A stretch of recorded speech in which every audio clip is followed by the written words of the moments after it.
Welcome back, everyone. Many of you this week wrote me, Simon, my pipeline is stalling. My buyers are cautious. If I do more of the same, it's not getting better. If I do nothing, that's not an option either. In my world, there is no doing nothing. My competitors are not sleeping. So, Simon, I need to kind of reposition, reinvent, re strategize. Can you help?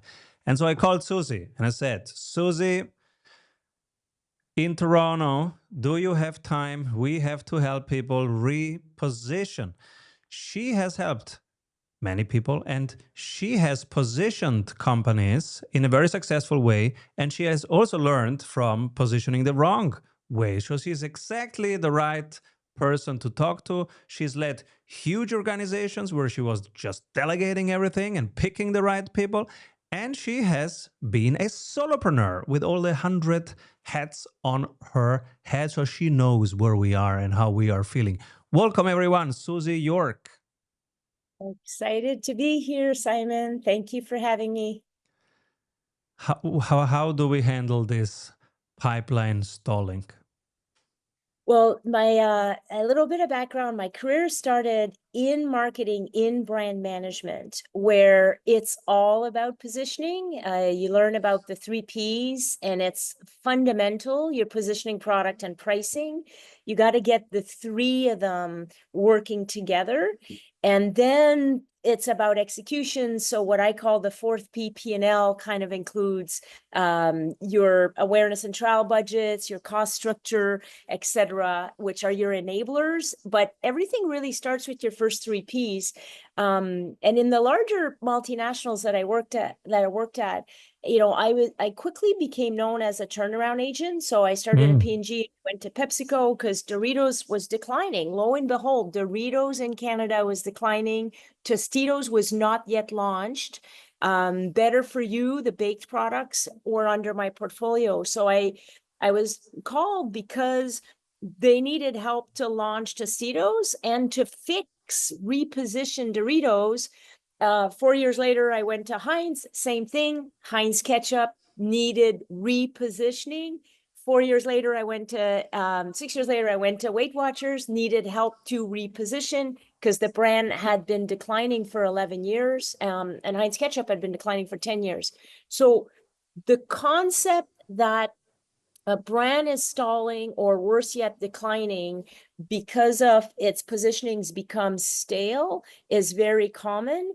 The last example is us Canadians are very close to BlackBerry story, where BlackBerry got infamously depositioned by Apple. I just saw one of the movies came out recently, so we relive the story. But that's one of the most classic examples. In terms of the 3 Ps, the product got depositioned. You kind of saw what was happening, and I think, the founders, the owners, thought that depositioning of having the safest device was a sustainable competitive advantage, and perhaps it was a positioning, but not strong enough when you have a big competitor that depositions you and you don't react, you don't change your positioning. Sometimes not changing your positioning might be the right thing. Nike, Pantene, Volvo, there's a gazillion brand examples where staying the course is what's allowed them to become behemoth brands and iconic brands, and just evolve their campaign, but not fundamentally change their positioning. But for the majority of brands that are struggling, and or will struggle if leadership doesn't see, an emerging disaster coming, it comes down to positioning. So what's the process? If I have a business that's stalling, where do I start? Which questions do I ask with my team? Yeah, and you can go to my website. It's the 3 Cs and the 4 Ps method, but the process we are taught in CPG applies to all businesses. There's a stage gate process for figuring out what's going on with your brand. There's lots of, consultants and creators that have tools. It all comes down to the same thing. You need a mini business review first, because you really have to anchor yourself in facts. So you have key findings that lead to implications that lead to conclusions that lead to strategies. And you kind of have to go through that in a disciplined way. And you start with what's happening with the category, what's happening with the 4 C's, category competitors, or 5 C's, category competitors, consumer customers, which are the retailers, whoever sells your product, and then the company. So there's like a method to kind of gather facts in a disciplined way. Because if you don't slow down to gather the right key findings, you make decisions perhaps with not the right data. And if you talk to any or read any of the books of the best leaders in the world, often they'll tell you that the number one mistake was not that they made was based on flawed data, not flawed interpretation of the data, but just the data fed to management has to be the right key findings, implications, conclusions, and strategies. Or at the top, you're making the decisions with what you have. So you kind of have to first have a culture and a discipline of what is really the key finding, what is really the fact, and try to kind of remove positioning and politics from internal and your teams trying to keep their jobs. Like, you just want to know what is really happening. So the process of business review in a disciplined way, where you really push the thinking that, the data is correct and it's leading to the right conclusions, therefore strategies, is the first step. The second step, once you are clear of to what's really happening, most of the time you kick off repositioning. In packaged goods, it's through a concept methodology, but if you go to Nielsen, Ipsos, all of the best, positioning firms in the world, there's the process of using concept optimization. So your concept is just your current positioning, your competitor's positioning, option A, B, C, and you sweat that through. And you go, in packaged goods, we go all the way through research. In my current startup, I've used both the concept testing that I've done for 35 years with the Dynata database, just And plug because I have an and how do you account. apply it now that you don't have all these people and these budgets for Yeah, agencies? How do you do it in your you small have to business? Same process? very, very, very scrappy. So for the last 12 years, I've been doing consulting, and so I had the 5 multinationals. My last role, I realized, wow, like I'm really like, I like to come in and understand, business review, positioning optimization, innovation, marketing plans, boom. So that's kind of my model that I plug in modules, and that usually leads to turnaround businesses. But I got an account because I was doing consulting for smaller brands in the natural space 12 years ago. I got an account directly so that I can access the consumers, the database for concept testing, for awareness, for ad testing, digital testing with a large database in the US. So I kind of cut out the middleman in the sense that I doing the research for smaller What are brands, the and best databases? Is it the trading desk? Is it something else? What are the best? Dynata for consumer research in North America, Dynata has the largest database, and all the larger brands use it, and some smaller brands can tap into it too, depending who you work with. But it's kind of the platform to access the consumers. But then you garbage in, garbage out. You have to know how to write a concept. So what is your current positioning / concept? What's your hook? What's your insight? Who's your enemy? What's your benefit? My brand is the brand that. Why? And you can just look at the ads, look at any CPG large company, good ads, the P&G and Unilevers of the world. Just look at their ads airing on TV, their 15-second ads. You'll see their positioning. This is the problem set up, introducing their brand that solves this problem. Why? Reason 1, 2, 3, boom, call Here to is the action. dirt monster, and here Yep. comes my solution, Mastro Yeah. Lindo. Da, da, da, da, da. And often, if your brand, is struggling, it can be just your campaign. So, Heinz ketchup needed to be repositioned. They had moved away from the core of a superior taste experience, superiority. And it was an emotional benefit. It just doesn't taste the same without it, was the campaign. But what I brought in is wrapped in a ketchup experience. So picnics, dinners, family get-togethers are just not the same without Heinz tomato ketchup. They had moved away from the better experience that a ketchup on the table brings. And they had like women in space suits eating pellets of pellets of whatever dried something That's the something. wrong It didn't emotion. even make sense. Didn't Yeah. even make sense. So, and Weight Watchers, a lot of us probably remember, if you're in your 40s or 50s, there was a famous campaign with the Duchess in, I think, 1988, and then or 98, for years after that famous campaign, Weight Watchers couldn't find itself, and it had, every year they had a new campaign, a new CMO, a new agency for 10 years. So the brand hadn't changed. There was no innovation for 13 years.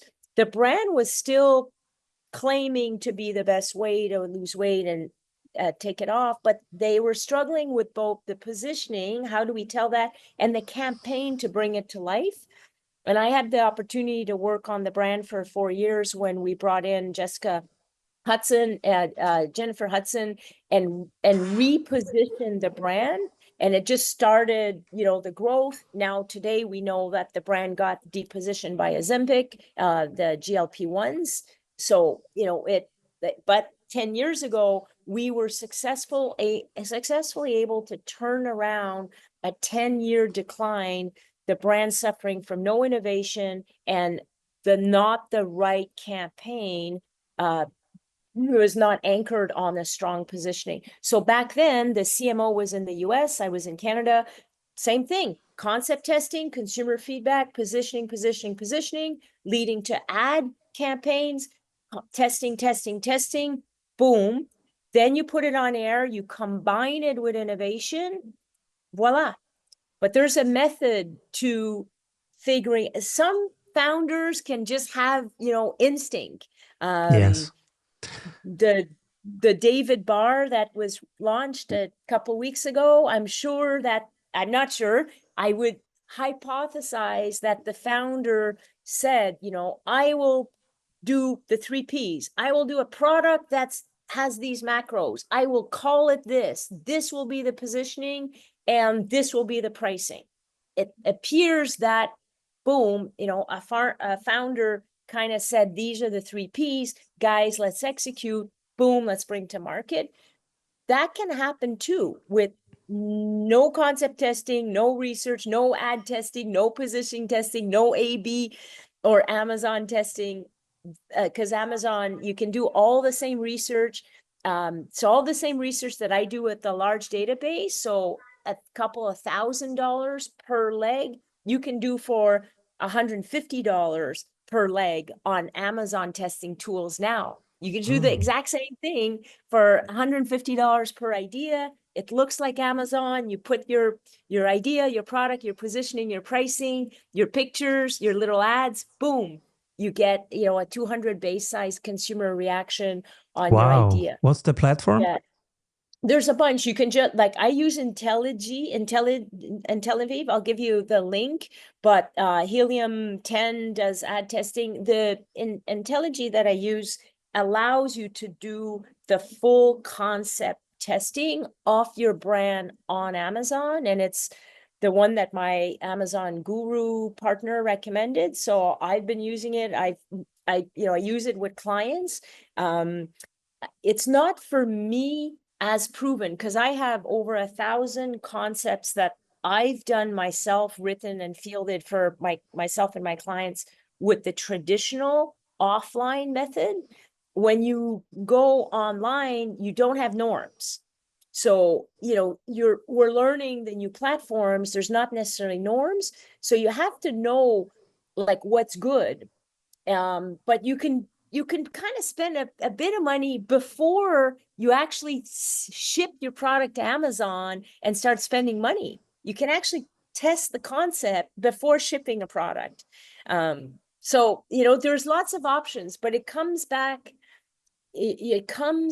down whether you're a person who's been depositioned, your brand has been depositioned, or you need to pivot because, as we know, now as a persona or a content creator, you can wind up in trouble with what you say or do, and you need help to reposition yourself, or you go away, or you're a brand that's either 50 years old or 2 weeks old.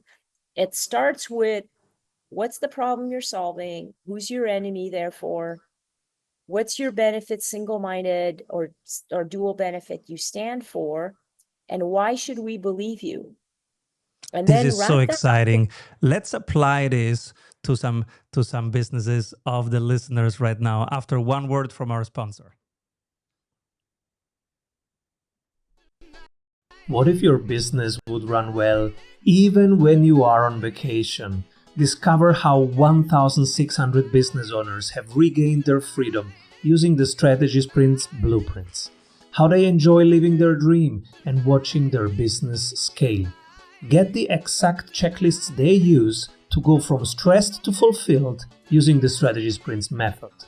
Order your copy of Strategy Sprints 12 Ways to Accelerate Growth for an Agile Business on Amazon today. And if you love it, leave us a review. For more information, head over to strategysprints.com. Let's apply this. So, who are you? Who are you here to serve? What's their enemy, right? What's also your enemy, Your competitor? brand's enemy. Yep. But what's The consumers. their Yep. enemy? What's their Yep. dirt monster? I Yep. don't think most people listening right now have it clear in front of themselves. Let's play a little bit. Correct. How do they find out? What's the process? Well, the process always starts with pick up a pen or a laptop. I don't use my pen much, and write down your positioning. If you go to my website, you can just download my 4Ps method. It's a couple of pages. You'll see the blank model, fill in the blanks, and you'll see examples of the brands, a couple brands I've worked on. Who's your target? So write down your target. Your target can't be too niche, because then you're only talking to 4 people. And it can be, women over 40. It can't be too vague. Usually your target has to be the right enough target that you can reach and influence. And try to write a little bit of your bullseye target, her or his psychographic demographics. But that's the target of who you want to talk to. Doesn't always need to be who's going to consume your product, because the female head of household is the gatekeeper for 86% of packaged goods purchases. So she's often the target. I worked on male consumed products, multivitamin for men, pills for men. The female, the generally speaking, the woman in the household, if it's a male female household, purchases. So your target is usually who the purchaser is, because you want to influence the purchaser. And sure, there's some brands that you just want to target the end user. That's fine too. But the majority of packaged goods, who's going to be in the stores or online and click and purchase? Write that down. What's an insight that leads to serving your benefit on a golden platter? What is that insight, that accepted consumer belief, that known or unknown insight that your brand benefit is going to solve? So with Love Good Fats, the insight is for years I thought fats were bad. Little did we know we were misled for 40 years. The real culprit was sugar. Introducing Love Good Fats, delicious, ridiculously delicious bars that are also good for you. Why? Because they're only 1 to 2 grams of sugar. They're keto. They're loaded with a few clean ingredients, available in 4 delicious flavors. They're soft and creamy and a clean bar. Love Good Fats, ridiculously delicious. So your insight sets up an aha. If it doesn't set up an aha, what I learned 35 years ago at P&G, your ad is going to be boring. If your ad is boring, it has no tension, it's boring, it's not going to work. The ad, So I can picture the ad. You have this yep, sugar monster. It's an yep. ugly thing. It's sugar, and Mm-hmm, then you have this beautiful mm-hmm. avocado fat that comes to you. Boom. It's athletic, right? Yep, And they are fighting, and there is this tension. yep. Where do you want to be? Yep. And I launched a brand. I launched the first keto brand across North America. It was $47 million year two. Then COVID hit. So we went down to 30 million. And then there's a little bit of internal issues up in Canada. So there's some restructuring. But I called the brand Susie's Good Fats. And we got up to 20 million with just Susie's Good Fats. So I picked the name to have tension. It was the first brand in the world called something fats for a human consumption food product. There was no brand in the world called something fats. I called it Susie, and then we launched in the US. Whole Foods, Walmart, Kroger, everyone wanted our bar. So we did consumer research, concept testing with the Dynata database. And I had the Good Fat Company. I had Love Good Fats. I had Susie's Good Fats, and I had a fourth one. And then Love Good Fats tested the best. So we rolled across the US and then repositioned Canada also to Love Good Fats. Which is even more emotional because you have love, the component of Love love Good in there, Fats. right? Yeah, definitely a lot of tension. You know, it's an extreme. I mean, we smashed records for the fastest food startup in Canada for 30 years. Like, I mean, it's like an extreme, unbelievable example of why when you get all of the three P's, your position, your product, and your price value right, then you know a little bit of engine fuel with your P&L, which is your awareness and trial budget, and it takes off. This is amazing. It's a masterclass in positioning, but also in messaging and in really creating the tension and reminding ourselves that the buying decision is always an emotional decision. Correct. I mean, in packaged goods, you know, the P&G, I worked at Conagra, the Unilevers of the world, I worked at Heinz Kraft. There's a philosophy of singles and doubles. And if, you know, I'm watching right now, I'm watching a series on Amazon Prime. I'm not paying. So I get 3 ads every, I don't know, 8 minutes. So I'm seeing more ads than I've seen in years, and I'm really enjoying it. Like I'm a marketer. I love it. I'm seeing more Pampers ads than I've ever seen. Pampers was the second brand I worked on. And I worked on that brand when the positioning was doctor recommended. Introducing Pampers, the #1 doctor recommended. And you had the white haired dude doctor. Hey, mom, you should be using Pampers to keep your baby's bum dry. Oh my goodness. The moms were like, buzz off. We know what's best for our little baby's bum. And the brand repositioned while I was there as a brand manager to Mom Knows Best, Mother Love, Emotional, and Benefit. Again, mother love, yes. Yeah, but even at Weight Watchers, where it's very emotional. So I worked 10 years on and off on diet pills and then Weight Watchers and diet pills. There's a fine line for a brand to move from functional positioning to emotional. And you have to be really careful. I worked on Downy, the first brand in the world for Procter & Gamble to test emotional and benefit. So Downy was testing the softness of the towels, while Olay was testing the emotional benefit of live the skin. I think the campaign was love the skin you're in. So we were the 2 test brands globally to dip our P&G to dip our toes into an emotional dual benefit. But you have to be really careful. Even with the best campaign in the history of Weight Watchers, Jennifer Hudson, as soon as we started having ads, so we would have 12 ads per window of the diet season, all with J HUD. As soon as the ads were like only emotional and self-esteem, and I love myself now more, and my life has changed, and you moved away from the rational reasons why the program works, the ad bombed, because we would test every ad.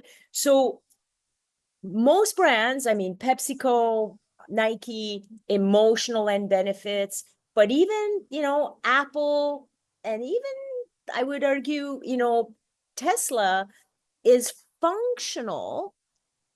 Like the reason the brands continue to have functional messages. So whether it's weight loss, it's a lot of cars, Apple, even the strongest brands in the world, you have to be careful to not chase the shiny, the agencies will present to you some goosebump type of ads. Oh, I want to raise my brand to iconic, and I want to have just an emotional positioning. You have to be really, really You careful. have to There's not a lot ground of it brands. into reality, and Yep. that sometimes it's a functional and sometimes it's Yep. something else. Mm. And you have to be really careful. Of course, it's the holy grail. But even Nike started with the waffle shoes. Like first you need iconic type of budgets to move to emotional end positioning. But even when we had, we would think a weight loss brand with a killer campaign, you would have think we would have had permission to start owning an emotional end benefit, and we didn't. Mm. At the end of the day, the consumer wants to know that the product works. Works. Yeah. GLP-1 came in, product worked better, Weight Watchers gets depositioned. Yikes. What do you think of the current Nike repositioning? I have not seen, give me the soundbite. I have not seen a Nike ad Well, and I don't know. I don't have ads because I don't have a TV. or the soundbite. Yeah. But right now it's runners and it's how hard it is to run and that you get your kick afterwards. But during running, and you're a triathlete, I'm a triathlete. So Yeah. during running, they are showing the struggle. They're showing. So I saw an ad where the day after the marathon where you walk down the the stairs Yeah. and so the pain. They are now focusing on the Yeah. pain. Yeah, I've seen some print. As a marketer in my 35 years, I've never done a negative focused ad, a problem focused, a focus the majority of the big idea on the pain point. The insight that leads to the benefit can be the problem, the enemy that you're solving. The dirty socks, the baby's bump, like Pampers ad we're just seeing now, the baby's crying in the middle of the night, the mom comes in, da da da da. So of course you can set up the problem. To have your entire campaign big idea focus on, the the the pain is a different big idea than a storytelling that starts with a problem solution. Time will tell. I generally speaking, when those campaigns are presented, so I think I recognize the campaign. It's probably not something I would have approved and move forward with. I try to kind of find something that will tap into the same energy, but be more, especially Nike, be more aspirational. And we've all walked downstairs backwards after a marathon or an Ironman. 100%. It is a real insight, but it's not the magic of crossing the finish line. It's not the magic of those 26 miles or the 10 months of training, the compromises and the choices that you have to make when you choose to do that. So let's see how it's doing and how long it's last. And no Not shame well right to, now, but I think what okay. you probably and what I definitely agree with is they went back to focusing on the athlete because it's about the athlete. Now, Yeah. what's missing is, as you say, what's the magic in there? And the magic is probably the day-to-day decisions that you do in building up to a marathon, that Yep. you decide to eat Yep. cleaner, sleep better, be a better friend. And and instead of, yeah. and if you want to get goosebumps, which I'm getting just right now, the last mile of an Ironman, I have tears streaming, no question. My first Ironman in Penticton, BC, about a mile from the finish line, you come downtown Penticton, and it does a curve around the, like, you come down Main Street. It's a small little town. You come down Main Street, so it has, you know, the lampposts and all the little Main Street shops, and then you turn, and then there's like and there's the banner. So you're a mile away, and you can hear the crowds. You could hear, you know, the iconic announcer calling, you know, your name. You are in an Ironman. You can hear it a mile away from the finish line. I also had the chance to go to Hawaii, so you also hear the sound, and for me, the lights. You know, I never crossed before sunset. I was always a like a A sun goal, yeah. down finisher. But that last mile, you know, you revisit your whole 11 months of training, and it's very emotional. The Gatorade Ironman ads of the 80s and 90s focused on the athlete. And you know, I'm not plugging Gatorade. You know, I have IBS. There's sugar in there that didn't work for me. I'm not so. However, those Gatorade ads got me aspiring to do an Ironman one day. So the campaign of, you know, like I've heard from thousands of people. They saw Julie Moss, they saw the Gatorade, they saw Ironman, the lava fields. One day I'm going to do that.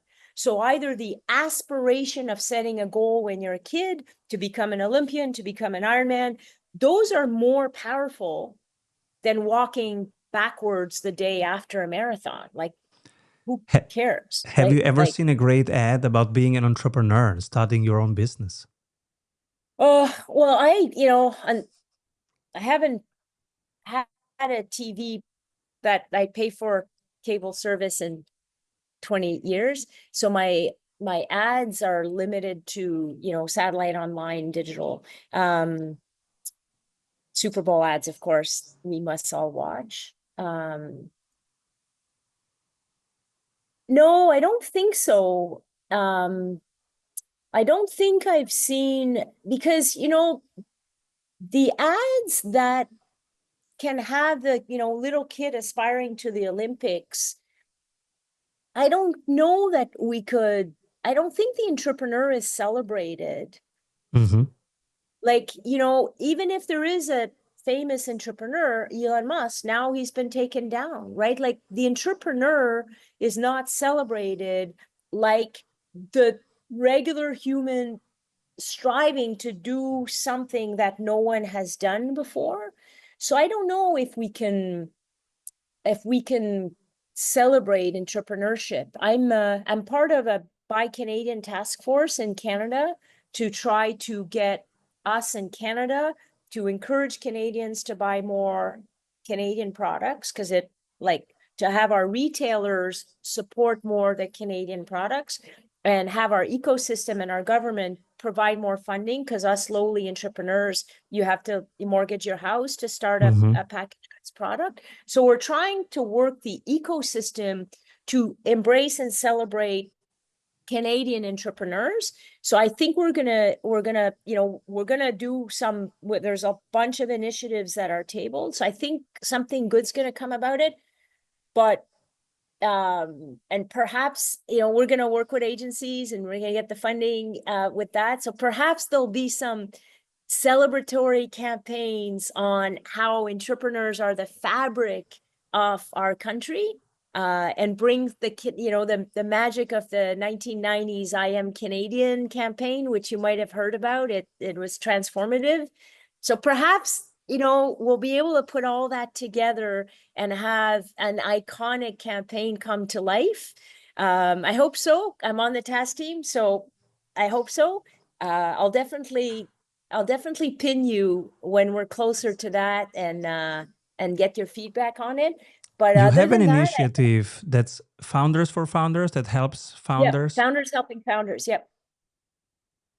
Tell us about So, that, and yep, who should apply or who should talk to yep. you. Well, founders, so the main thing I do is I'm a multi-passionate. I have my brand, the Little Cacao Company, which I'm launching. My hot chocolate is ready to sell right now. I think we're going on Amazon today or something. I have my chocolate vitamins, which are going to start selling on Amazon and Shopify in 2 weeks.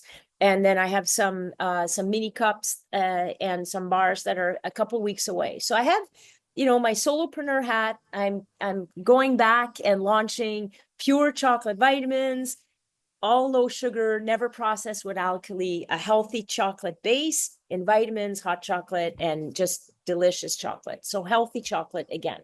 So I'm doing that. I launched Founders Helping Founders 3 years ago after I left Love Good Fats, because I was bombarded by founders and they're all saying, help me. And I'm like, well, business review, 4Ps method, business review, 4Ps, innovation, rebrand, reposition, fix your packaging, fix your line extensions, launch category extensions, boom. Here's the model. Okay. So I was just repeating the same. So I just decided to do master classes and to have Founders Helping Founders. We have the largest WhatsApp group in Canada by a mile. We're 191 today and adding like 2 per week. It's free. Just DM me on LinkedIn if you're a Canadian CPG founder. If you're not a Canadian CPG founder, you can join the list, but the excitement happens on the WhatsApp because we compare notes on, every distributor, every broker, every vendor, every government form we have to fill, every retailer. We just all day long are helping each other. And then my third bucket is my CMO consulting, which is on my website, which I really just put all of this together and help clients who just kind of like, oh, wait, Susie, I need help. Well, just go to my website, send me an email. And what we just talked about in this, I help with clients as you help. I'm more specialized in packaged goods and natural space. I'm sure I could reposition Oreo cookies, but no offense, I don't want to. So I'm specialized in, the more natural and healthier products. So I kind of, spend my time. I only spend 10% of my time on the founders because it's organic and gets going. And then I split my time on the other two, and I'm living the best life. My kids are out of school, out of home. I have my rescue dogs. I live next to the lake. I don't do Ironman anymore, but I love to run, bike, yoga, and turn around brands. That's amazing. Thank you so much, Susie, for sharing the journey and the wisdom and even your specific process. If I'm a listener, I would re-listen this. I will re-listen to this tomorrow when I go for my run, and I will do the process in my head for my own business because it's such a wonderful process that you shared with us. Thank you, Susie. Absolutely. Where can people find you? So you can find me, SusieYork.com. So SUZIE. The Little Cacao, you can just start Googling and you'll wind up on our websites. But the best place is LinkedIn. I answer all my DMs. It's no bots, robots, or person. It's me. So LinkedIn is the fastest. My website, you can just email me, DM me from there, and I'll reply also. Susie York, everyone, find her on LinkedIn. Avoid trying to do thousands of things that doesn't work. We have 274 templates for your business success. Reach your ambitious goals with one-on-one sprint coach. We double your revenue in 90 days. What if your business would run well even when you are on vacation? Discover how 1,600 business owners have regained their freedom using the Strategy Sprints blueprints. How they enjoy living their dream and watching their business scale. Get the exact checklists they use to go from stressed to fulfilled using the Strategy Sprints method. Order your copy of Strategy Sprints 12 Ways to Accelerate Growth for an Agile Business on Amazon today. And if you love it,